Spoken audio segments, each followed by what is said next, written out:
সন্তানের চরিত্র খারাপ, বাপ মা ভাবে ধরে বিয়ে করায় দেই, অটোমেটিক সব ভালো হয়ে যাবে। তার চরিত্র গড়ার জন্য অন্য কোনো ফিকির করে না, অন্য কোনো ভাবে মেহনত করে। তাকে কোনো চিকিৎসকের কাছেও নিয়ে যায় না। কোন চিকিৎসক? শরীরের চিকিৎসক না, তার আত্মার চিকিৎসক, অন্তরের চিকিৎসক। যেই সার্কেলে থাকলে তার অন্তরের চিকিৎসা হবে, যাদের পরামর্শ নিলে সে নিজেকে শয়তানদের থেকে বাঁচাতে পারবে এবং ভালো কাজ করতে পারবে। তো উত্তম সোহবতেও তাকে নেয় না, বরঞ্চ ভাবে বিয়ে একটা দিয়ে দেই, কাজ হয়ে যাবে।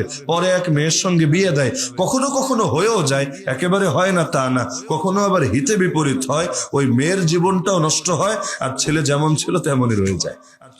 তো বিয়ে যারা করে ফেলেছেন, এমন কি যে বিয়ের পর আর জীবনেও কখনো বদনজর হয় না এমন, আর কখনো কারো দিকে কুদৃষ্টি যায় না এমন, আর কখনো লজ্জাস্থান কারোটাই দুনিয়ার গুনাহ করে না এমন না, বরং সেটাও করে। তো নবী বললেন কেন?